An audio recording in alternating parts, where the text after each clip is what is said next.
रब्बे करीम का बेहद शुक्र है कि हमने आज तकमील कुरान की एक खूबसूरत महफिल में हम मौजूद हैं। हमारे नासिर भाई जिनके घर पर तरावी में ख़त्म कुरान हुआ, अल्लाह करीम हाफिज़ साहब का कुरान पढ़ना, सामईन का सुनना अपनी बारगाह में कबूल फरमाए और आज तकमील कुरान की इस महफिल की बरकतें हम सबको नसीब फरमाए। मैं बयान से पहले एक बात कहना चाहूँगा कि बड़ों से हमें बहुत कुछ सीखने को मिलता है।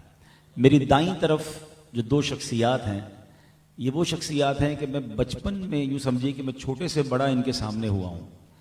हाजी सिद्दीक इस्माइल साहब तो वो हैं कि जिन्होंने मेरा बचपन भी देखा है और हमने जब से होश संभाला है, जो आवाज़ हमारे कानों में फासलों को तकल्लुफ़ या नूरी महफिल पे चादर तनी नूर की हम सुनते आए। अल्लाह इस आवाज़ को कायम रखे, इनको और सेहत दे, आफियत दे। हाँ, आवाज़ मैं कल नोट कर रहा था कि बचपन से जो आवाज़ सुनी थी आज वही गरज, वही अल्लाह की रहमत से इनकी आवाज़ है। अल्लाह इनको जज़ाए खैर दे। लेकिन जो मैंने एक कहते ना, मैं सीखना चाहिए कि एक बच्चा जो इनके सामने बड़ा हुआ है, लेकिन ये जब भी मुझ मेरे बारे में तारुफ करवाते हैं या बात करते हैं, जो इज्जत देते हैं, तो ये वो अंदाज है जो हमें भी सीखना है कि हमें अपने छोटों के साथ किस तरह शफकत से पेश आना है। मेरे बराबर में जो बैठे हैं किबला मुफ्ती रफ़ीक अब्बासी साहब, ये मेरे उस्ताद मोहतरम है, मैंने इनसे पढ़ा है, दरसे निज़ामी पढ़ा है मैंने इनसे। इन्होंने मेरी देखे, ये इतने प्यार करते हैं। तो ये एक्चुअली लर्निंग है हमारे लिए कि हमें अपने साथ। अच्छा, ये हदीस पाक, अब इस अंदाज को हदीस पाक के तहत समझें। सरकार दो आलम अलैहिस्सलाम फरमाते हैं कि जो हदीस का खुलासा है, जो हमारे बड़ों का अदब ना करे, हमारे छोटों पर शफकत ना करे, वो हम में से नहीं। अब ये हमारे सामने दो एग्जाम्पल मौजूद है, मैं तो इनके सामने बच्चा हूं, लेकिन हमें भी अपनी जिंदगी में अपने छोटों के साथ शफकत करनी है और अपने बड़ों का अदब करना है। अब हम पर भी जिम्मेदारी है कि बड़ों का अदब करें। तो ये वाइस वर्सा हम सबको सीखना चाहिए। अल्लाह करीम हमें नबी पाक की हदीस का मिस्ताक बनाए कि हम अपने बड़ों का अदब करें, अपने छोटों पर शफकत करें। बा अदब बा नसीब, जिंदगी में एक फार्मूला याद रख लें, बा अदब बा नसीब, बे अदब बद नसीब। अल्लाह हमें बा अदब रखे। बुजुर्ग, चाहे बाज़ औक़ात हमारे स्टाफ में, भाई आप में से बहुत सारे फैक्ट्री ओनर्स होंगे, दुकानदार होंगे, आपके स्टाफ में कुछ लोग होंगे जो आपसे ज़्यादा बड़ी उम्र के होंगे। अगर किसी के सफ़ेद बाल हो गए ना, तो उसके अपने वालिद की तरह उसको ट्रीट करें, बेशक वो गरीब है। ऐसा नहीं होगा कि मजदूर है या गरीब है तो बड़ी उम्र का और आप उसे जो चाहे मुंह से कह दें। अदब करें, क्योंकि यही हमारी शरीयत हमें सिखाती है। अल्लाह हमें अपने बड़ों का अदब करने की तौफीक नसीब फरमाए। माह रमज़ान की बात करें, कुछ दिनों पहले की बात है, हमारी डिस्कशंस में था कि रमज़ान आने वाला है, रमज़ान करीब आ गया है। रमज़ान आ भी गया और आधा गुजर भी गया। किस तेज़ी के साथ ये दिन गुजरे हैं और अल्लाह के नेक बंदों ने अल्लाह को राज़ी किया, अल्लाह के नेक बंदों ने उसकी यूँ समझिए कि खूब इबादतें की। मगर हम जैसे लोग सोचें कि हमने इन 15 डेज में क्या किया, क्या वैसा रमज़ान गुजार लिया जैसा रमज़ान गुजारने का हक है? अब हाफ ऑफ द रमज़ान, बल्कि उससे भी कम रह गया है। हमें अपनी कोशिशें तेज़ करनी चाहिए। अब चूंकि ये 15 रोज़ा तरावी या 16 रोज़ा तरावी का ख़त्म कुरान है, तो नॉर्मली होता ये 10 रोज़ा, 12 रोज़ा, 15 रोज़ा पढ़ने के बाद लोग समझते हैं कि अब आखिरी अशरे में ज़रा मार्केटें खुलेंगी, ईद की तैयारियां होंगी, तो हम भी सारी सारी रात मार्केट में चले जाएंगे और तरावी की छुट्टी हो जाएगी। तरावी माफ़ नहीं है, तरावी सुन्नत मुअक्कदा है, वो पूरा रमज़ान पढ़नी है और आखिरी अशरा तो ज़्यादा इबादत करनी है। मार्केटें और काम करने के लिए जिंदगी पड़ी है। तो कोशिश करें कि इस रमज़ान को प्रॉपरली फ्रूटफुल बनाएं और खूब इससे बरकतें हासिल करें। देखें ना जिस तरह के हालात दुनिया में चल रहे हैं। अच्छा, माशाल्लाह तादाद ज्यादा हो गई है, तो जो यंगस्टर हैं, जो अपने आप को जवान आज भी समझते हैं, तो मेरी गुजारिश है कि वो यहाँ पर आ जाएं, दरी पर आ जाएं, नौजवान बच्चे भी आ जाएं। तो और ये भी नियत कर लें कि भाई आने वालों के लिए जगह कुशादा करूंगा तो मुझे मजीद सवाब मिलेगा। तो इसार की नियत से भी आगे आके बैठ जाएं, तो महफिल का समा भी बन जाएगा और आने वालों को कुछ चेयर्स भी मिल जाएंगी। माशाल्लाह माशाल्लाह, आगे आ जाएं। अल्लाह आपका इंशाअल्लाह तशरीफ रखिए। माशाल्लाह, सल्लु अलल हबीब सल्लल्लाहु तआला अला मुहम्मद सल्लल्लाहु अलैहि वसल्लम। तो मैं अर्ज कर रहा था कि माह रमज़ान की हमने बरकतें लूटनी है और इन रातों को, इन दिनों को प्रॉपर इस्तेमाल करना है और इसमें एक खूबसूरत आदत डेवलप कीजिए। देखिए, दुनिया का दस्तूर है कि किसी भी अच्छी आदत को अपनाने के लिए आपको 20 से 30 दिन चाहिए होते हैं। आजकल नौजवान जिम कर रहे होते हैं, डाइट कर रहे होते हैं, तो इन तमाम चीज़ों को हैबिट डेवलप करने के लिए रिक्वायर्ड 20 to 30 डेज। पहले 20-30 दिन मुश्किल होते हैं, फिर लोग कहते हैं आदत हो जाएगी, फिर आपकी डाइट भी सेट हो जाएगी, आपकी जिम या जो भी आपकी आदत है वो सेट हो जाएगी। पहले 20-25 दिन मुश्किल है। तो रमज़ान को अगर इसी तरह ले लें कि 20-25-30 दिन जो भी हमें मिले हैं, इसमें हम इबादत की ऐसी आदत डाल रहे हैं, 5 नमाजों की ऐसी आदत डाल रहे हैं, दुरूद पाक की ऐसी आदत डाल रहे हैं कि रमज़ान जाए मगर हमारी ये आदतें हमारे साथ बाकी रहें, हम नमाजी रहें, हम नेक रहें, हम इबादत गुजार रहें। तो दुरूद पाक सुभान अल्लाह, ये एक ऐसी कमाल का अल्लाह करीम ने हमें अपनी रहमत से वजीफ़ा अता फरमाया है। आज जो मैं फजीलत बताने जा रहा हूँ, हम नॉर्मली जब किसी जगह पर खुशबू खरीदने जाते हैं, परफ्यूम शॉप पे जाते हैं, इतर की दुकान पे जाते हैं, कहते हैं ऐसी खुशबू दो जो लॉन्ग लास्टिंग भी हो और उसकी खुशबू भी दूर तक जाए हैं। मैं आज एक ऐसा वजीफा बताने जा रहा हूं कि जो वजीफा पढ़ता है ना, तो उसकी खुशबू पढ़ता जमीन पे है, फरिश्ते आसमान पे सूंघते हैं, आसमान पे महसूस करते हैं। साहबा इकराम अलैहिम रिदवान फरमाते हैं कि जब किसी मजलिस में, किसी महफिल में मुसलमान मिलकर सरकारे दो आलम अलैहिस्सलाम पर दुरूद पढ़ते हैं तो उससे एक ऐसी खुशबू निकलती है जिसे फरिश्ते आसमान पर महसूस करते हैं।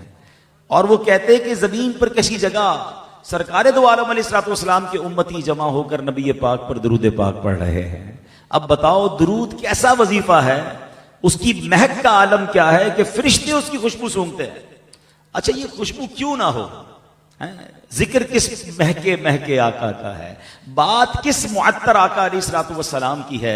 अगर मैं आप सबसे एक सवाल करूं कि बताइए हम खुशबू क्यों लगाते हैं, व्हाट इज द रीजन, तो हम अगर गौर करेंगे ना तो खुशबू लगाने की जो असल वजह है, हम अपने पसीने की बू से अपने आप को और अपने करीब के लोगों को बचाना चाहते हैं। जब भी तो बॉडी स्प्रे करते हैं, डिओड्रेंट लगाते हैं कि यार बंदा गर्मी में जाए तो महक ना आए, पसीना ना ज्यादा बू निकले, बंदा इतर लगाता है, परफ्यूम लगाता है। ऐसे ही हम पसीने से बचने के लिए खुशबू लगाते हैं, और मेरे आका वो हैं जिनका पसीना मुश्क से ज्यादा खुशबूदार है कोई दुनिया में ऐसा बाकमाल जिसके पसीने से खुशबू आती हो।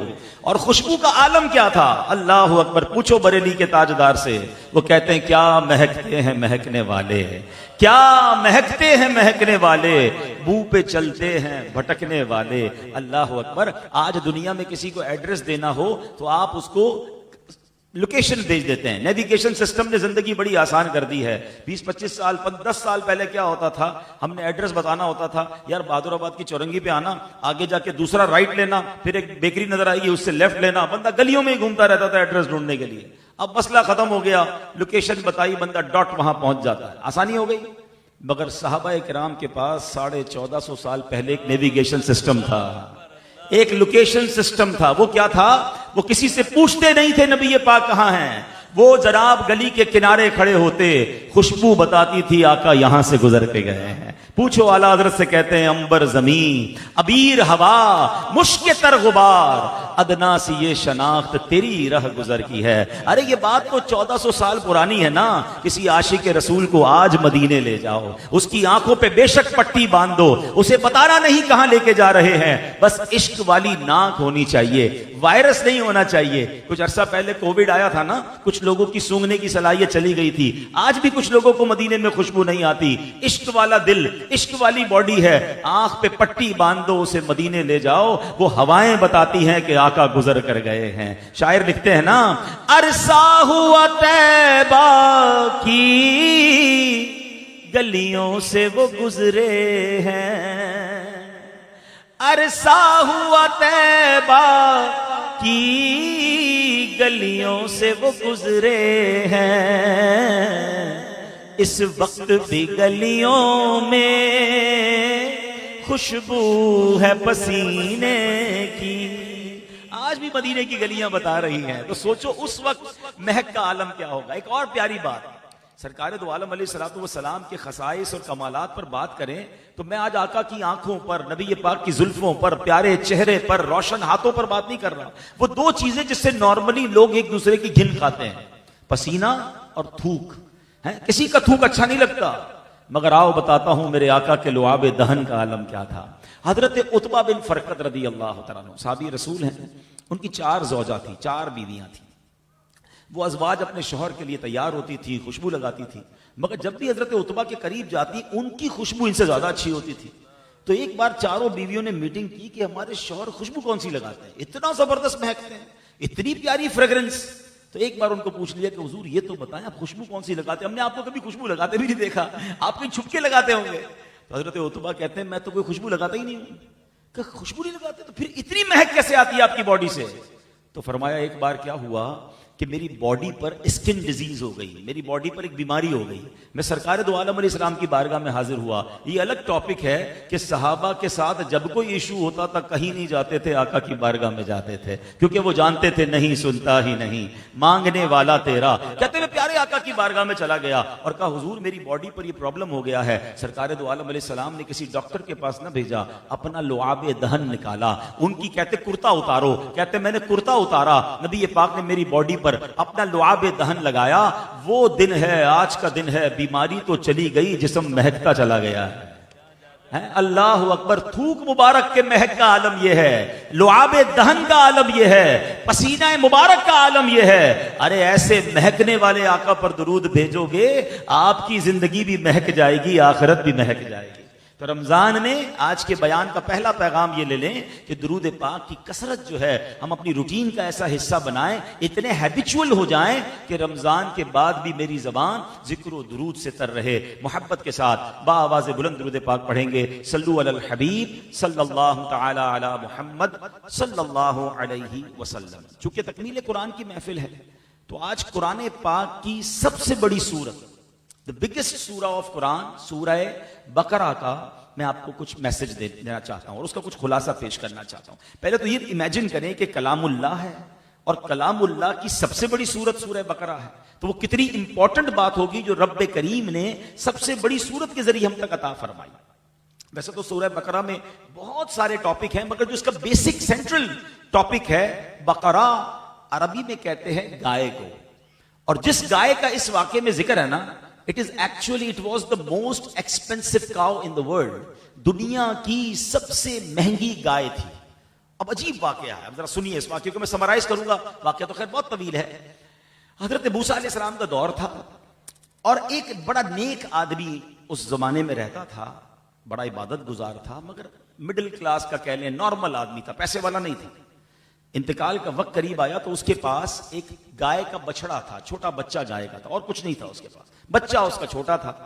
उसने सोचा कि अब ये मेरे इस अमानत को कौन संभालेगा, जो मेरा बेटा बड़ा हो तो उसको डिलीवर कर दे।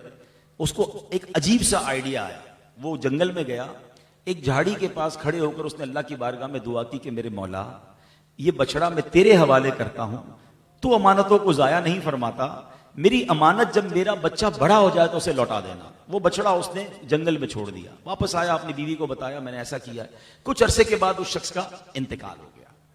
अच्छा, बेटा उसने बड़ा बाकमाल छोड़ा था, बेटा मेहनती भी था, हलाल कमाने का शौक भी था, माँ का खिदमत गुजार भी था, जंगल से लकड़ियां काट कर लाता, अपनी कमाई के 3 हिस्से करता, 1/3 माँ को देता, 1/3 अल्लाह की राह में खर्च करता, 1/3 अपनी जात पे खर्च करता। रात के भी 3 हिस्से किए, एक रात आराम करता, एक रात माँ का, एक रात में एक हिस्से में आराम करता, 1/3 हिस्से में माँ की खिदमत करता और 1/3 हिस्से में इबादत करता। बाप की तरबियत देखो कि माँ की खिदमत भी कर रहा है, हलाल भी कमा रहा है, अल्लाह की राह में खर्च भी कर रहा है, सुभान अल्लाह, और इबादत भी कर रहा है। बेटा जवान हो गया, माँ कहती तेरे वालिद ने एक अमानत तेरे लिए बेटा छोड़ी थी, जंगल में जाकर फला मकाम पर अल्लाह से अर्ज करना, ए अल्लाह मेरी अमानत मुझे वापस लौटा दे। वो नौजवान जंगल में जाता है, अल्लाह की बारगाह में अर्ज करता है कि अल्लाह मेरे वालिद ने जो अमानत तेरी बारगाह में सिपुर्द की थी मुझे वो लौटा दे। तो एक बहुत खूबसूरत येलो गोल्डनिश कलर की गाय जो है वो दौड़ती हुई आ जाती है, वो गाय को लेकर अपनी माँ के पास आ जाता है। अब माँ कहती बेटा ऐसा करना, अब इसको बाजार ले जाना, चेक करना इसकी कीमत कितनी है, लेकिन देखो सेल करने से पहले, बेचने से पहले मुझसे मशवरा कर लेना। वो गाय लेकर बाजार गया। उस जमाने में मार्केट वैल्यू यूं समझिए 3 दिनार थी, 3 गोल्ड कॉइन्स। एक बंदा आया, कहा मैं तुम्हें इससे भी ज्यादा दूंगा, ये गाय मुझे दे दो। अच्छा, मां ने कहा था बेटा बेचता नहीं, जो भी रेट लगे मशवरा मुझसे करना। तो उसने कहा मशवरा किसी और से नहीं करने दूंगा, रेट तुम्हें डबल दे देता हूं, ज्यादा दे देता हूं, मगर मशवरा नहीं करना। वो माँ का फरमा बरदार था, माँ ने कहा था मुझसे मशवरा करना, का नहीं मैं नहीं दूंगा, जितने भी पैसे दोगे नहीं दूंगा। वापस आ गया, माँ को कहा माँ एक बंदा आया था, वो तो एक्स्ट्रा पेमेंट कर रहा था, मगर कहा मशवरा नहीं करना। मगर माँ आपने कहा था कि मशवरा किए बगैर सेल आउट मत करना। माँ मैं वापस आ गया हूं। माँ कहती बेटा ऐसा करो, दोबारा जाओ, वो बंदा जो है ना मुझे फरिश्ता मालूम होता है, उसी से पूछो गाय बेचनी है कि नहीं बेचनी है। ये बच्चा फिर बाजार गया, वही बंदा दोबारा आ गया, कहा मां ने कहा ये बताओ बेचना चाहिए नहीं बेचना चाहिए। वो कहता है नहीं बेचनी है, वापस ले जाओ, अब तुम्हारे घर पे ग्राहक आएगा, अब तुम्हारे घर पे कस्टमर आएगा, और जो कस्टमर आएगा उससे तुमने प्राइस क्या आस करनी है, कीमत क्या तलब करनी है, जितना गाय का वजन है उतना सोना मांगना है।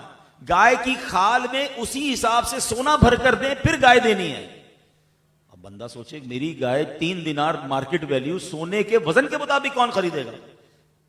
आ गया घर पर, मां को बताया, मां ने कहा बस बेटा सब्र करो, अल्लाह के राजों में से ये राज है।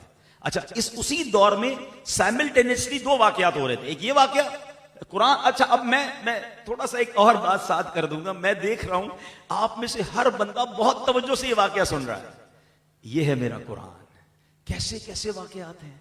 अगर हम कुरान के वाकयात पढ़ने वाले बने तो वेरी इंटरेस्टिंग वाकयात। अच्छा, यही वाकयात बच्चों को सुनाएं तो बच्चे कितने इंटरेस्ट से सुनेंगे। हम पता नहीं बच्चों को टॉमी जेरी पप्पू पता नहीं कौन कौन सी कहानियां पढ़ा रहे हैं, हालांकि रोज अगर वालिद अपने बच्चों को एक कुरान का वाकया सुनाए तो 100 से ज्यादा वाकयात। अच्छा, आप में से कोई कहेगा यार मैं कुरान से वाकया मैं कैसे बयान करूं, कुरान अरबी में है। अल्लाह सलामत रखे हमारे उलमाए कराम को, मुफ्तियाने कराम को, बड़ी शानदार अंदाज में आसान उर्दू में कुरान के वाकयात अलग कर दिए। मैं आपको किताब भी सजेस्ट कर देता हूं। मुफ्ती अब्दुल मुस्तफा आजमी साहब की one of the beautiful book है अजायबुल कुरान और गरायबुल कुरान। उसमें कुरान के सारे वाकयात उन्होंने सेपरेट कर दिए, पहले आयतें भी दिखी, तर्जमा भी लिखा और तफसीर में पूरा वाकया बयान किया। Now let's come towards the story again. अब दोबारा आते हैं वाकये की तरफ। एक और वाकया, उस जमाने में क्या हुआ, एक बहुत बड़ा बिजनेसमैन था, बड़ा पैसे वाला, बड़ा मालदार, उसको उसके रिश्तेदारों ने मार दिया, कत्ल कर दिया और कत्ल करके भाग गए। अब उसके बकिया रिश्तेदार ढूंढ रहे हैं कि मारा किसने, कातिल को ढूंढना है, मालदार बहुत है, एवरीबडी सर्च कर रहे हैं कि कातिल पकड़ा जाना चाहिए। ढूंढते ढूंढते वो हजरत मूसा अलैहि सलाम के पास आए, कहते हुजूर बहुत बड़ा मालदार बिजनेसमैन, उसको मार दिया है, हमें कातिल का पता नहीं मिल रहा। आपने फरमाया एक तरीका है, ऐसा करो एक गाय लो, उसको ज़िबा करो, उसके दुम या जबान का हिस्सा उसी लाश पर जब रखोगे या मारोगे वो खड़े होकर कातिल का नाम बता देगी। आपने बहुत सिंपल फार्मूला दिया, मगर उन्होंने सवाल करना शुरू कर दिए। कहते हुजूर अल्लाह से पूछ के बताएं गाय कैसी होनी चाहिए, हैं उसका रंग कैसा होना चाहिए, वो दिखने में कैसी होनी चाहिए। अब वो पूछते गए हजरत मूसा अल्लाह से पूछकर, यानी वही की सूरत में जवाब आता गया। ये सारी डिस्कशन कुरान में मौजूद है कि उसका रंग ऐसा होगा, वो दिखने में आंखों को भली लगेगी, उस पर किसी ने सवारी नहीं की होगी, उससे किसी ने खिदमत नहीं ली होगी। हजरत मूसा बयान करते गए, वो सवाल करते गए। वो कंप्यूटर पे होता है ना नैरो सर्च, वो सर्चिंग आप अगर जैसे जैसे स्पेसिफिकेशन डालते जाएं सर्च नैरो होती जाती है। वो इतनी नैरो सर्च हो गई कि अब उस पूरे इलाके में एक ही गाय ऐसी बची जो उस क्वालिटी की थी। ढूंढते ढूंढते उसी नौजवान के दरवाजे पर पहुंचते हैं, कहते ये गाय चाहिए। कहता मैंने नहीं बेचनी, कहा हमने खरीदनी है। कहा फिर जितना इस गाय का वजन है उतना सोना दोगे तब ये गाय दूंगा। अब वो बिलियनर था उस जमाने का जिसका मर्डर हुआ था, उसने उनके रिश्तेदारों ने उतना गोल्ड दिया इसको, ये गाय खरीदी, गाय ज़िबा की, जो हजरत मूसा अलैहि सलाम ने तरीका बताया। जब उस लाश के साथ ऐसा ही किया गया, उस लाश ने खड़े होकर अपने कातिल का नाम बताया। वो कातिल उसका कजन ही था, उसको पकड़ा गया, गिरफ्तार किया और जो सजा देनी थी दे दी गई। अब मेरे प्यारे इस्लामी भाइयों, ये एक्चुअली सूरह बकरा का सेंट्रल आइडिया और मेन वाकया है। अब इस पूरे वाकये को बयान तो किया मेरे रब ने, मगर इससे सीखना क्या है? अल्लाह अकबर। यकीन करें मैं सारी रात बयान करता रहूं ना सूरह बकरा के सिर्फ इस एक वाक़े पर, इतने परत परत इसमें मदनी फूल हैं कि बंदा लेता जाए और झूमता जाए और अमल करता जाए। लेकिन मैं आपकी पूरी रात नहीं लूंगा, आपका सहरी का भी इंतजाम है। अब मैं चाहूंगा प्लीज बी विद मी, हम पॉइंट टू पॉइंट डिस्कस कर लेते हैं कि सूरह बकरा से क्या क्या, इस खूबसूरत वाक़े से क्या क्या सीखने को मिला। सबसे पहली बात यह कि एक बंदा था, नेक था और पैसे ज्यादा नहीं थे, मगर उस माल को हवाले किसके किया? अल्लाह के हवाले किया। अमानत किसके सिपुर्द की? अल्लाह के सिपुर्द की। अल्लाह ने उस अमानत के साथ क्या किया? उसकी अमानत का क्या खूबसूरत अंदाज में ख्याल रखा गया कि अल्लाह ने उसको बढ़ाकर लौटाया, बरकत वाला करके लौटाया। फर्स्ट पॉइंट यह सीखने को मिलता है, अपना माल, अपना घर, अपनी जायदाद, अपने बच्चे, सब कुछ हमें रोजाना अल्लाह के हवाले करने चाहिए। जब भी नबी पाक की तालीम से ये दुआ मिलती है कि जब जब घर से बाहर निकलें, दुआ क्या पढ़नी है? बिस्मिल्लाहि तवक्कलतु अलल्लाह ला हौला वला कुव्वता इल्ला बिल्लाह। जब कभी सफर पर जाएं, ट्रैवल पर जाएं, घर से निकलें, एक जुमला ये भी कह दिया करें कि मैं अपने घर बार को, अपने कारोबार को, अपनी आल औलाद को उस रब के सुपुर्द करके जा रहा हूं जो अमानतों को जाया नहीं करता। इंशाअल्लाह आपकी फैमिली की, आपके माल की, आपकी तमाम चीजों की खैर रहेगी। तो ये पहली बात तो ये सीखने को मिली। एक और खूबसूरत बात ये सीखने को मिली, वो बंदा मेहनती था, इबादत गुजार था, मगर ज्यादा वेल्थ छोड़कर नहीं गया, ज्यादा पैसे छोड़कर नहीं गया, मगर अल्लाह ने उस हलाल की रोजी की बरकत से उस थोड़े पैसे में बरकत कितनी डाली कि उसके बच्चे को उस जमाने का बिलियनर बना दिया। सीखने को क्या मिला? हमारी सोच इस वक्त क्या है, हमारा टारगेट क्या है? यार पैसे इसलिए कमा रहा हूं कि बच्चों के लिए छोड़कर जाना है, बच्चों के लिए जरा अच्छा करके जाना है, प्रॉपर्टी बना के जाना है, बच्चों का घर होना चाहिए, मेरे बाद बच्चे खुश रहें। हम में से तकरीबन लोगों का माइंड सेट ये है। प्लीज हमें एडजस्ट करनी पड़ेगी अपनी लाइन। हमें अपनी लेगेसी में माल छोड़ने की बजाय तरबियत छोड़नी है। हमने अपनी लेगेसी में, अपनी विरासत में अपने बच्चों को अच्छे अखलाक सिखाकर जाना है। हमने अपनी विरासत के अंदर अपने बच्चों को नेक और नमाजी बनाकर जाना है। एक बात याद रखिए, अगर आप बच्चे नेक बनाकर चले जाएं और आप ज्यादा माल भी ना छोड़ें, अल्लाह थोड़े माल में बरकत डाल देगा। और आपके पास खुद ऐसी मिसालें होंगी कि वालिदैन ने करोड़ों रुपए छोड़े, अरबों की जायदाद छोड़ी, बच्चे नेक ना थे, वो सारा माल जुए और शराब में लुटाकर सब बर्बाद कर दिया। हमेशा याद रखें, मेरे और आपके बच्चे नेक होंगे और मेरी और आपकी मगफिरत का जरिया बनेंगे। और हम सिर्फ अगर माल कमाते रहे, अच्छा इसमें बाज़ औक़ात लोग हराम कमाते हैं, कहते हैं यार बच्चों के लिए कर रहा हूं, ये गलती कभी मत कीजिएगा। मैं एक वैसे मेमन मेरे भाई बैठे हैं और मेरी उम्र के लोग और मुझसे बड़ी उम्र के लोग बैठे हैं, सिर्फ एक एग्जाम्पल का क्वेश्चन कर लेता हूं। हम में से बहुत सारे लोगों के वालिदैन इंतकाल कर चुके हैं। हमारे माँ बाप ने जितने पैसे हमारे लिए छोड़े, आज उससे कितने ज्यादा हो गए हमारे। अल्लाह ने बरकत डाल दी ना। अब मैं और आप जब जाएंगे तो हम अपने माँ बाप ने जितने छोड़े थे उससे ज्यादा ही अपने बच्चों के लिए छोड़ के जाएंगे। तो जब अल्लाह ने बरकत देनी होती है ना, तो वो थोड़े में बहुत बरकत डाल देता है। माल की फिक्र ना करें, औलाद नेक बनाने की फिक्र करें, वरना ऐसा ना हो कि इसी औलाद की वजह से हमें कब्र में मार पड़े। हजरत उमर बिन अब्दुल अजीज रज़ी अल्लाह तआला, ये अमीरुल मोमिनीन थे, इन्होंने सुभान अल्लाह इस्लामी हुकूमत की, मगर जब आपके विसाल का वक्त आया ना, तो आपने बहुत थोड़े पैसे आपके पास थे। तो किसी ने पूछा कि हजरत आपने अपने बच्चों के लिए ज्यादा पैसे नहीं छोड़े, आपके बाद बच्चों को तो बहुत थोड़ा माल मिलेगा। क्या कमाल का जवाब दिया। आप फरमाते हैं अगर मेरे बच्चे नेक है ना, तो अल्लाह इन थोड़े में बरकत डाल देगा, और अगर ये अल्लाह के ना फरमाने तो इनके लिए तो छोड़ के नहीं जाना चाहिए। ये हराम करेंगे, मुझे उसकी सजा मिलनी है। तो लुक एट द माइंडसेट। तो हमें सूरह बकरा से मैसेज ये मिलता है, उस बाप ने नेक औलाद छोड़ी थी, माँ की खिदमत करने वाला, इबादत करने वाला, हलाल कमाने वाला, अल्लाह ने उसके थोड़े माल में बरकत अता फरमा दी। जो लोग गलत काम करते हैं या बाज़ औक़ात डंडी मारते हैं या लालच में आ जाते हैं, मैं सिर्फ एक और बात कहना चाहता हूं, अल्लाह करे ये जुमला आप मेरा ले जाएं और मेरे सवाल का जवाब दीजिएगा। माशाल्लाह काफी सारे बिजनेसमैन बैठे हैं। एक सवाल है, मैं 2-4 दिन से रोजाना जहां जाता हूं ये बिजनेस कम्युनिटी से सवाल करता हूं, ये बताइए कि आप और मैं अपनी जिंदगी में जितना कमाते हैं, ठीक है, उसमें कितना अपनी जात पर खर्च करते हैं। मैं आपकी फैमिली की बात नहीं कर रहा, बच्चों की बात नहीं कर रहा, दोस्तों की बात नहीं कर रहा, आपकी प्रॉपर्टी की बात नहीं कर रहा, आपकी बॉडी पर, आपकी जात पर अपनी कमाई का कितना % खर्च करते हैं। नासिर भाई क्या कहेंगे आप? मैंने जिससे पूछा कहते हैं 5% भी बड़ी मुश्किल से खर्च करते हैं। देखें, कह रहे मेरे लिए 15-20 हजार रुपए बहुत है। ऐसा ही है, मर्द क्या खर्च करता है। चले भाई शौकीन होगा कोई तो शायद महीने के 50 हजार, गाड़ी का पेट्रोल शट्रोल, मैं गाड़ी की तो बात भी नहीं कर रहा, अपनी जात पर। ठीक है, मेरी बात से एग्री कर रहे हैं आप कि 5% से ज्यादा पूरी लाइफ में हम अपने पैसे चाहो भी तो खर्च नहीं कर सकते। ठीक है, अब जुमला सुनना जो मैं कहना चाह रहा हूं। उस्ताद साहब, कमाने 100 हैं, खर्च कितने करने? जवाब दीजिए ना, मेरे साथ रहिए। 5, जवाब कितने का देना है? 100 का। अगर 100 हराम के कमाए, खर्च 5 करूं, मार 100 की खाऊं, मैं क्यों मार खाऊं भाई? बच्चों ने मौज करनी, फैमिली ने मौज करनी, बाद में रिश्तेदारों ने मौज करनी, और सबका जवाब मुझे देना है। तो अक्लमंद वो है कि वो सच्चे कमाए, हलाल कमाए, क्योंकि कयामत के दिन ऐसा नहीं होगा कि आप अल्लाह की बारगाह में ये कहोगे कि अल्लाह मैंने तो 5 ही खर्च किए, बाकी तो बच्चों ने खर्च किए। आगे का हिसाब वो देंगे। उधर तो बच्चे भी खड़े होकर अल्लाह से अर्ज करेंगे, मौला हमें क्या पता मेरा वालिद किधर से लाता था, वो लाता था, हम मौज करते थे, वो देता था, हम घूमते फिरते थे, ब्रांडेड चीजें लेते थे। अल्लाह हिसाब तो इसने देना है, हलाल कमाया है हराम कमाया। कितना बड़ा बदनसीब है वो शख्स कि 100 कमाए, खर्च अपने ऊपर मुश्किल से 5 करे और मार पूरे 100 की खाए। क्यों खानी है मार भाई? तो प्लीज सूरह बकरा का पैगाम यह है कि हलाल थोड़ा हो, अल्लाह गैब के खजानों से उसको मल्टीप्लाई कर देता है, उसमें बरकत डाल देता है।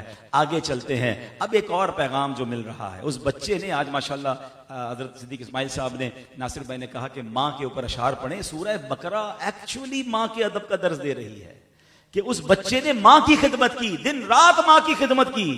कैसी माँ की दुआएं मिली कि अल्लाह ने उसको कितना मालदार कर दिया। तो हमें यहां यह भी सीखने को मिल रहा है कि जिसके पास माँ बाप हैं, खुदा की कसम उससे बड़ा खुशनसीब कौन है कि जिसके पास माँ बाप भी हो, रमजान भी हो। आप में जो भी वो लोग मौजूद है ना जिनके पास माँ है या जिनके पास वालिद है, यू आर सो लकी। खुदा की कसम पूछो उससे जिनके माँ बाप चले गए, हर रमजान में कितना याद आते हैं। अरे दस्तरखान पर इफ्तार हो रहा और माँ साथ बैठी हो, वालिद मौजूद हो, मुझे और क्या चाहिए? इनके हाथ उठेंगे मेरा तो बेड़ा पार हो जाएगा। मगर आज माँ बाप होते हुए बच्चों के पास माँ बाप के लिए टाइम नहीं है। आज माँ बाप इंतजार कर रहे हैं मगर बच्चों के पास टाइम नहीं है, बल्कि माँ बाप दुखी हैं। सूरह बकरा है कुरान का खत्म, तकमील कुरान की महफिल में आने वालों ये पैगाम लेकर जाओ कि जिससे उसके माँ बाप राजी उससे उसका रब राजी, जिससे उसके माँ बाप नाराज उससे उसका रब नाराज। आप जितने भी बड़े कामयाब लोगों से पूछ लें, जिंदगी में कोई शख्स कामयाब नहीं हो सकता जब तक उसके साथ उसके माँ बाप की दुआएं ना हो, और उसको बर्बाद होने से कोई नहीं रोक सकता कि जिससे उसके माँ बाप नाराज हो। खुदा के वास्ते अपने माँ बाप की कदर कीजिए। एक वक्त आएगा कि आपको उनसे बात करने के लिए कब्रिस्तान जाना पड़ेगा। आज आपके पास है ना तो कदर कीजिए, और अगर चले गए हैं तो अब इसाले सवाब कीजिए, सदका जारिया वाले काम कीजिए, उनकी कब्र पर हाजिरी देकर सूरह यासीन पढ़ें। अब तो कब्रिस्तान नहीं जाते लोग। थोड़े दिनों पहले खबर पड़ी कि गोरगन के पास एक नौजवान आया, मुझे मेरी मां की कब्र नहीं मिल रही। कितने टाइम बाद आया हो? कह रहा 10 साल बाद आया हूं। यानी लोग अपने माँ बाप की कब्रों पर नहीं जा रहे हैं। आज आप अपने माँ बाप की कब्र पर नहीं जाएंगे, कल आपकी कब्र पर कोई नहीं आएगा। ये सिलसिला अगर जारी रखना है तो अपने बच्चों के सामने अपने माँ बाप का अदब करें। ये प्रैक्टिकली ट्रेनिंग है। अगर आपकी वालिदा वालिद मौजूद हैं और आपके बच्चे भी हैं, उनके सामने माँ बाप का अदब करें, आपके बच्चे इंशाल्लाह आपका अदब करेंगे। अगर आपके माँ बाप चले गए हैं, अपने बच्चों के सामने उनके लिए इसाले सवाब करें, सदका खैरात करें, उनके सामने कब्रिस्तान उनको लेकर जाएं। इंशाल्लाह आपके जाने के बाद ये औलाद आपके साथ ऐसा करेगी। हमने ये लेगेसी तो छोड़ी ही नहीं है। हम तो माँ बाप के साथ तू तड़ाक कर रहे हैं, माँ बाप को तंग कर रहे हैं, माँ बाप को सता रहे हैं। तैयार रहो, यही चीज आप अपने अपने बच्चों में देखेंगे। अपने बच्चों को ये रियलाइज कराएं कि मैं एक जगह गया भी, उस्ताद साहब पंजाब में चीचा वतनी मुझे लेकर गए इस्लामी भाई एक जगह पर। एक घर में मैं गया, दावत इस्लामी के लिए डोनेशन के लिए मैं गया। वहां एक बहुत 70-75 साल की बूढ़ी माँ भी थी, वो भी पर्दे में आकर बैठ गई। तो सारे भाई बैठ गए ना, बहुत बहुत बड़ा अल्लाह ने उनको कारोबार दिया है। तो मैंने कहा कि आप दावत इस्लामी के लिए कुछ डोनेशन दें। वो जो सबसे बड़ा उनका भाई था ना, कहता है मेरे घर में मेरी माँ की और वालिद की हुकूमत है, अभी भाई जो इन्होंने कहना है ना वो होना है। मैं इतना खुश हुआ यार, मैंने कहा सुभान अल्लाह। सारे भाई जिस तरह माँ का अदब कर रहे थे ना, जिनकी पीर का अदब कर रहे थे, कदमों में बैठे थे, उनकी बातें सुन रहे थे। अच्छा वो माँ माशाल्लाह दावत इस्लामी से बड़ा मोहब्बत करती थी, तो उन्होंने जो कहा बच्चों ने कहा बस माँ ने कह दिया हमने ये सब देना है। मगर मैं जो सीख कर आया कि आज के दौर में भी ऐसी फैमिलीज हैं। अब वो जो, हालांकि वो खुद 50-50, 40-40 साल के भाई थे, उनकी माँ 75-80 साल की थी, और वो जिस तरह माँ के कदमों में बैठ के बात कर रहे थे, ये प्रैक्टिकल ट्रेनिंग थी बाकी बच्चों की कि हाँ, जब ये बूढ़े होंगे तो इनके बच्चों ने अपने माँ बाप के साथ कैसा बर्ताव करना है। तो अल्लाह के वास्ते सूरह बकरा का ये पैगाम सब लेकर जाएं, और रमजान में अपने माँ बाप को खूब दुआएं लें, उनको खूब राजी करें, और अगर वो नहीं है दुनिया में उनके लिए खूब इसाले सवाब करें। अल्लाह अकबर। इस वाक्य से एक और सबक भी मिलता है। हजरत मूसा ने तो बड़ा अच्छा फार्मूला दे दिया था कि गाय लें और जिबा करें। वो सवाल करते गए, कैसी गाय हो, कैसा कलर हो, दिखने में कैसी हो। नैरो सर्च हुई, सोने के वजन के मुताबिक गाय खरीदनी पड़ी। उलमा इस वाक्य से ये भी सिखाते हैं कि शरीयत के मामले में ज्यादा सवाल ना किया करें, हैं? जो उलमा बता दें, जो मुफ्तियान किराम हमें बता दें, जो फतवा मिल जाए अमल करें। इतने क्वेश्चन, बार बार क्वेश्चन, सरकार दो आलम अलैहिस्सलाम ने एक बार सहाबा से फरमाया हज फर्ज हो गया है। क्या हुजूर क्या हर साल फर्ज है? मेरे आका सुकूत फरमाया, खामोश। दूसरे ने दोबारा सवाल किया, हुजूर क्या हर साल फर्ज है? नबी पाक ने जवाब अता ना फरमाया। फिर फरमाया कि अगर मैं कह देता हर साल फर्ज है तो ये हर साल हज फर्ज हो जाता। जब एक बात बता दी, ज्यादा सवाल नहीं करने। लेकिन इससे तो एक और भी सुभान अल्लाह मसला पता चल रहा है कि नबी पाक का ये कहना कि मैं कह देता तो हर साल हज फर्ज हो जाता, इससे पता चलता है कि मकाम मुस्तफ़ा क्या है। आप जो फरमाए वही शरीयत है। आप किसी के लिए जो फर्ज फरमा दे वो फर्ज है। अल्लाह ने अपने हबीब को ये अथॉरिटी अता फरमाई। तो बहरहाल मेरे प्यारे इस्लामी भाइयों, एक सूरह बकरा है और उसमें हलाल रोजी का भी पैगाम मिल रहा है, माँ बाप के अदब का पैगाम भी मिल रहा है, और सुभान अल्लाह अपने बच्चों की कैसी तरबियत करनी है, उनको सिखाना क्या है, हमें यह भी पैगाम मिल रहा है। तो अल्लाह करीम से मैं दुआ करता हूं कि रब्ब करीम हमें अपनी नेक औलाद तैयार करने की तौफीक अता फरमाए। ऐसी औलाद हम तैयार करें जो मरने के बाद हमारे लिए सदका जारिया का बाइस हो। आजकल लोग मिलते हैं, बताते हैं मेरा बेटा अमेरिका में पढ़ने गया है, मेरा बेटा यूके में पढ़ने गया है, मेरा बेटा कमाल के डिप्लोमे ले लिए हैं, उसको जनाब बड़ी वेबसाइट्स खोलने आती हैं। मैं नहीं कहता दुनियावी तालीम ना दें, मगर ये तो देखें कि कहीं ऐसा तो नहीं कि उस दुनियावी तालीम के चक्कर में बेटा दीन से ही दूर हो गया है। पहले दीन है, पहले आपकी खिदमत कर रहा है कि नहीं।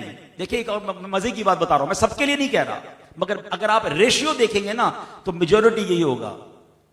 दुनिया में जब दुनियादार बेटा डॉक्टर, इंजीनियर या बहुत बड़ा अफसर बन जाता है ना, मैं दोबारा कह रहा हूं, मैं सबके लिए नहीं कह रहा, लेकिन मेजॉरिटी में यही होता है, तो माँ बाप को डर लग रहा होता है कि बेटा बड़ा आदमी है, इसको बुरा ना लग जाए। लेकिन बेटा अगर आलिम बन जाए ना, मुफ्ती बन जाए, तो बेटे को डर लग रहा होता है कहीं माँ बाप को बुरा ना लग जाए। ये फर्क है इस्लामी तालीम। क्यों? कि उसको कुरान बताएगा कि माँ बाप को उफ नहीं कहना है, उसे कुरान बताएगा कि माँ बाप का मर्तबा क्या है। ये नाराज हो गए तो रब नाराज हो जाएगा। हम सिर्फ दुनिया में बच्चों को डालकर एक्चुअली अपने बच्चों को दूर कर रहे हैं। मैं कहता हूं अगर दुनियावी तालीम देनी है शरीयत के तकाजों के मुताबिक जरूर दीजिए, मगर पहले उसे दीन सिखाइए, उसे कुरान और हदीस सिखाइए, क्योंकि कुरान आपके बच्चे को वापस लौटा देगा। हदीस पढ़कर वो बच्चा आपके कदमों में आकर बैठ जाएगा कि माँ बाप की कदमों के तले जन्नत है। ये नाराज हो गए तो मेरा रब नाराज हो जाएगा। मगर हम कहते नहीं बेटा बस तू दुनिया में तरक्की कर, और एक वक्त आता है कि बाप बेटे से बात भी नहीं कर सकता। वही दुनिया की पढ़ाई करने वाला बेटा माँ बाप को कहता है आपको क्या पता, आपने क्या पढ़ा है, मैंने दुनिया देखी है, मैंने ये डिग्री हासिल की है। बाद में हो सकता है वालिद अफसोस करता हो कि काश मैंने अपने बच्चे को दीन सिखाया होता। तो खुदा के वास्ते पहले दीन है। और सूरह बकरा का पैगाम भी यह है कि उस वालिद ने अपने बच्चे को मां का फरमा बरदार भी बनाया, नेकूकार भी बनाया, अल्लाह ने उसकी दुनिया भी संवार दी। एक और आखिरी बात, उस बच्चे ने एक और बड़ी नेकी की थी कि 1/3 ऑफ वेल्थ हर रोज जो कमाता था वो अल्लाह की राह में खर्च करता था। तो राह खुदा में खर्च करने से अल्लाह ने कितनी बरकत डाल दी कि उसका माल ही गोल्ड में तब्दील हो गया। तब मुझे और आपको ये सीखने को मिल रहा है, कुरान के इस वाक्य से एक सबक ये भी मिल रहा है कि अल्लाह की राह में खर्च करने से माल कम नहीं होता। ये तो हदीस पाक में सराहतन मेरे आका ने इरशाद फरमाया। नबी पाक फरमाते मैं अल्लाह की कसम खाकर कहता हूं कि अल्लाह की राह में खर्च करने से माल कम नहीं होता। और ये तो 2 और 2 4 वाली बात है। इस हॉल में जितने लोग बैठे हैं आप उनमें से उन लोगों को जानते होंगे कि जो खूब अल्लाह की राह में खर्च करते हैं और अल्लाह उनका माल भी बढ़ाई जा रहा है, उनकी ज़कात हर साल बढ़ रही है, वो खाना भी खिला रहे हैं, वो लंगर भी खिला रहे हैं, वो जनाब गरीबों की शादियां भी करवा रहे हैं, एक मदद भी कर रहे हैं। मगर हम देखते हैं उनकी फैक्ट्रियां भी बढ़ रही हैं, उनकी दुकानें भी बढ़ रही हैं, उनके जनाब मदीने के सफर भी बढ़ रहे हैं। ये तो बिल्कुल नजर आने वाली बात है कि यार लॉजिक ये कहती है। देखिए लॉजिक, हर चीज लॉजिक नहीं होती है। लॉजिक क्या कहती है, मेरी जेब में 1 लाख रुपए हैं, मैं 2,500 रुपए ज़कात दूंगा तो जेब में 97,500 रह गए। यही तो खौफ है ना जो शैतान दिल में डालता है कि भाई तू अगर 10 करोड़ रुपए ज़कात निकालेगा तो तेरे तो पैसे कम हो जाएंगे। अल्लाह के बंदो 10 करोड़ निकाल रहे हैं तो 4 अरब भी तो रब ने दिए हैं, वो नजर नहीं आते। ये 10 करोड़ भारी पड़ रहे होते हैं। अल्लाह अकबर, दुनिया का कैलकुलेटर यही बताता है कि जब आप ज़कात निकालेंगे माल कम हो जाएगा, मगर रहमत का कैलकुलेटर बताता है कि अगले साल आप ज्यादा ज़कात निकाल रहे होंगे। इसका मतलब क्या हुआ कि आपका माल और बढ़ गया। अभी लॉजिकली तो चला गया हाथ से, मगर ये मल्टीप्लाई होने के लिए गया है। बड़ी प्यारी मिसाल उलमा ने दी। कोई बंदा खेतों में जाए और 4 बोरी बीज लेकर जाए और सारे बीज खेत में डालकर आ जाए, तो कोई बेवकूफी कहेगा कि चारों बीज जाया करके आ गया है। अकलमंद क्या कहेगा, 4 बोरी डालकर आया है, 4 ट्रक भर कर लाएगा। हैं ये बीज गए हैं मगर ये मल्टीप्लाई होने गए हैं। अल्लाह अकबर। यही भरोसा रखो रब पर और अल्लाह के हबीब अलैहिस्सलाम के वादों पर। जब वो फरमा रहे हैं कि खर्च करने से माल कम नहीं होगा, अरे कुरान में रब फरमाता है कोई जो अल्लाह को अच्छा कर्ज दे। अल्लाह अकबर। मुफस्सिरीन ने कितनी बहस फरमाई इस पर कि अल्लाह का माल है, अल्लाह ने दिया है, अल्लाह यही फरमा देता कौन है जो अल्लाह की राह में खर्च करे। ये लफ्ज़ कर्ज क्यों लाया गया? अल्लाह अकबर। उलमा कहते हैं कर्ज इसलिए लाया गया कि जब भी बंदा किसी को लोन देता है उसे पता है ये वापस मिलना है। अल्लाह फरमा रहा है कौन है जो अल्लाह को अच्छा कर्ज दे, और आगे फरमाया अल्लाह उस पर इजाफा फरमाएगा, मल्टीप्लाई करके देगा। सुभान अल्लाह। रब फरमा रहा है मैं बढ़ा कर दूंगा, नबी पाक फरमा रहे खर्च करो बढ़ जाएगा, कब नहीं होगा। फिर खर्च करने में खौफ कैसा है? अरे बेवकूफ है जो अल्लाह की राह में खर्च करते हुए दिल पर बोझ फील करता है। आज दुनिया में बड़े स्कैम होते हैं, हर थोड़े दिनों बाद कोई खबर सुन रहे, कोई डबल शाह है, वो बंदा भाग गया। स्कैम के पीछे क्या कहानी होती है? वो बंदा महीने के 10% दे रहा था, लालच आई, सूद हराम को तो देखना नहीं है। अच्छा, जब पता चला 7%, 8%, 10%, तो घर भी बेचा, सोना भी बेचा, दोस्तों के पैसे पकड़े, सारे उसको दिए और वो ले गया। यानी कमाल देखो, दुनिया का बंदा जिसकी गारंटी भी नहीं है उसको सब बेच कर दे देते हो, और अल्लाह और उसके रसूल गारंटी ले रहे हैं खर्च करो मैं बढ़ा के दूंगा। अच्छा, सिर्फ यहां नहीं दूंगा वहां भी दूंगा। हदीस पाक है, उस्ताद सब इसकी तस्दीक फरमाएंगे। हदीस का खुलासा है कि बंदा जब अल्लाह की राह में खर्च करता है उसके हाथ से निकलकर अल्लाह के दस्ते कुदरत में वो सदका चला जाता है। बंदा खजूर का सदका करता है, अल्लाह उसे पहाड़ जितना अता फरमाता है। यानी अल्लाह तुम्हारे सदकों को पालता है, यानी मल्टीप्लाई हो रहा है। जरा लॉजिकली समझिएगा, अगर हदीस में सिर्फ यही होता ना कि आज खर्च करो कयामत के दिन 10 टाइम्स ले लेना, तब भी शायद लोग कहते हैं यार अभी तो नहीं मिलेगा ना, इधर तो कमी हो गया ना, उधर ही मिलेगा, लालच होती। यहां तो वादा यह है कि इधर भी मल्टीप्लाई होकर मिलेगा और उधर भी मल्टीप्लाई होकर मिलेगा। यार ऐसी स्कीम कौन सी है? आज नासिर भाई ऐलान कर दे, भाई सब लोग करोड़ करोड़ रुपए जमा कराओ, अगले साल जनाब 2-2 करोड़ ले देना। हमको लगेगा पार्टी सॉलिड है तो दे दो यार, डबल हो जाएंगे। मैं तो आपको अल्लाह रसूल के वादे बता रहा हूं। फिर खर्च, फिर ज़कात भारी पड़ रही है लोगों को। यार आजकल तो मैं एक पैगाम लेके निकला हुआ हूं कि खुदा के वास्ते जिस तरह 5 पिलर्स ऑफ इस्लाम हैं, अल्लाह रसूल पर ईमान लाना, तौहीद, उसके बाद नमाज, रोजा, हज, और आखिरी क्या है? ज़कात। It is pillar of Islam. मगर जैसे जैसे माल बढ़ता जा रहा है ना, सोने के रेट बढ़े, प्रॉपर्टी के रेट बढ़े, बंदा कैलकुलेट, कुछ लोग कैलकुलेटर साइड पर रखते ना, यार गिनना तो घना थी वरना। भाई तो डरते किस बात की हो यार? आपके ही अकाउंट में जाने, गिनो, एक एक चीज का हिसाब करना है। ये माल का मैल है, अगर ये रह गया तो सारे माल को जाया कर देगा। और यही वो लेगेसी है जो सूरह बकरा से सीखने को मिली कि उस बाप ने बच्चे की तरबियत की। मैं तो यहां मशवरा दूंगा कि अगर आप ज़कात देते हैं अपने बच्चों को बिठा कर दें, उनको सिखाएं बेटा ज़कात बनती कैसे है। हमारी इतनी करोड़, इतनी लाख ज़कात बन रही है, घबराना नहीं, पूरी देनी है और ज्यादा निकालनी है, और इससे पैसे बढ़ेंगे ताकि मेरे और आपके मरने के बाद वो क्योंकि बच्चे की ज़कात हमसे ज्यादा हो जाएगी, आगे तो और महंगाई, आगे और वेल्थ बढ़ेगी ना।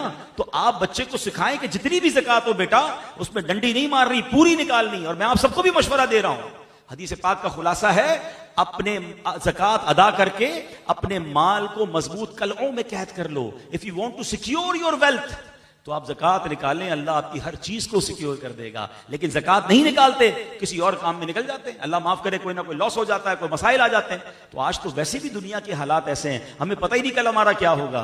तो हमें अगर ज़कात हम पर ड्यू है, जरा भी घबराए बगैर खुश दिली के साथ, आखिरी 2 बातें, 2 जुमले, मैं ये दुआ करता रहता हूं, आपको अच्छी लगे तो आप भी आमीन कह दो कि या अल्लाह मुझे वो माल मत देना जिसकी ज़कात भारी पड़े। ए अल्लाह वो माल दे जिसकी ज़कात में खुश दिली से अदा करूं, इंजॉय करके। मतलब ज़कात देकर तो सजदा शुक्र अदा करना चाहिए। ए अल्लाह तेरी मेहरबानी, देने वाला बनाया, मांगने वाला नहीं बनाया। यानी ये क्यों नहीं सोचते जो अब आपके दरवाजे पर आकर कोई कह रहा होता है कि मेरी माँ बीमार है, बहन की शादी है, या घर में अनाज नहीं है, कुछ दे दो। कभी सोचा करो यार मैं भी इसकी जगह हो सकता था, ये अल्लाह ने मेरे दरवाजे पर भेजा, अल्लाह ने इस काबिल बनाया मुझे, तो फिर किस बात का दिल पर बोझ है। Always be happy. जब भी अल्लाह की राह में खर्च करें ना, घबराया ना करें। अच्छा, फिर गिन गिन कर खर्च करते हैं कुछ लोग। अभी मिसाल के तौर पे किसी को कहे ना, भाई हमने ज़कात पूरी निकाल दी, भाई आपने पूरी निकाल दी, अल्लाह ने देना बंद तो नहीं किया ना, है अल्लाह तो दिए जा रहा है ना। कारोबार में ऐसा करते हो कि यार पूरे महीने के पैसे कमाए, दुकान बंद, नासिर भाई ऑफिस में नहीं आए, अभी भाई 2 दिन में कमा लिया, अब क्या 28 दिन मौज करूंगा ना, ना पाके तो रोज दुकान खोलनी है, अगला भी तो खपन का मल्टीप्लाई भी तो करना है। कारोबार में कोई बंद नहीं कर रहा, जितने भी आए। तो भाई जब आपकी आने का रास्ता रब ने खुला है तो आप खर्च का रास्ता भी खुला रखो ना, नेकी के काम करते रहा करो। और ये हदीस पाक है, हदीस पाक का खुलासा है, गिन गिन कर खर्च न करो, वरना वो रब्बे करीम भी तुम्हें गिन गिन कर अता फरमाएगा। हाँ, ये तो आपके अकाउंट में जा रहे हैं ना, टेंशन किस बात की है। कभी कोई बंदा देखा है आपके पास आए कि यार आज बहुत प्रॉब्लम है, क्या हुआ यार, 2 लाख रुपए जेब में थे, अपने अकाउंट में डलवा के आ गया हूं। तो आप बोलेंगे किसका टेंशन, तेरे ही अकाउंट में गए ना भाई, तेरी जेब से निकल के तेरे ही अकाउंट में गए। तो फिर अल्लाह की राह में खर्च करने में ये इमेजिन करें ना कि मेरे हाथ से निकलकर मेरे ही अकाउंट में गए, दुनिया में भी मल्टीप्लाई होकर मिलेगा, आखिरत में भी मिलेगा। अल्लाह करे ये हदीसें हैं और ये बातें सुनकर हमारे दिल में सखावत की खेती उगे और हम खूब अल्लाह की राह में खर्च करें। तो मेरी गुजारिश है, एक तो पैगाम यह है कि ज़कात पूरी दें।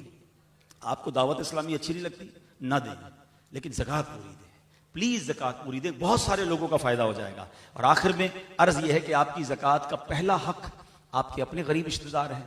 और उसके बाद गुजारिश करूंगा कि अल्हम्दुलिल्लाह दावत इस्लामी दुनिया भर में जो दीन मतीन की खिदमत कर रही है, 150 से ज़्यादा मुल्कों में अल्लाह की रहमत से पैगाम पहुंचा चुकी है और 19,000 से ज़्यादा मदरसे हैं, 5 लाख से ज़्यादा बच्चे और बच्चियाँ बगैर फीस के कुरान पाक पढ़ रहे हैं, दरस निज़ामी कर रहे हैं। इस उम्मत को दावत इस्लामी ने 7 लाख से ज़्यादा हाफिज़ कुरान, दरस निज़ामी करने वाले उलमा और नाजरा पढ़ने वाले दिए हैं। आप सोचें ये कितनी बड़ी प्रोडक्शन है। और फिर अल्हम्दुलिल्लाह आप में से जिनके इलाकों में दावत इस्लामी वालों ने मस्जिदें बनाई होंगी, उस मस्जिद की रौनक आप रमज़ान में ही देख रहे होंगे। एक मस्जिद बनती है, पूरे इलाके में नूर अल्लाह नूर हो जाता है। दावत इस्लामी ने 7,000 से ज़्यादा मस्जिदें बना दी हैं और ये डेली बेसिस पे बनती चली जा रही हैं। वेलफेयर का काम देखें तो पूरी दुनिया में हो रहा है। जब इतना बड़ा नेटवर्क है, अरबों रुपए के अखराजात हैं, तो गुजारिश ये है कि कंसिडर कीजिएगा अपनी ज़कात में, अपने डोनेशन में, अपने फितरे में दावत इस्लामी को। अल्लाह करीम हम सब का जमा होना अपनी बारगाह में कबूल फरमाए और तकमील कुरान की इस महफिल को हम सब की मग़फ़िरत का ज़रिया बनाए। आमीन बिजाहिन नबी अमीन सल्लल्लाहु तआला अलैहि वसल्लम।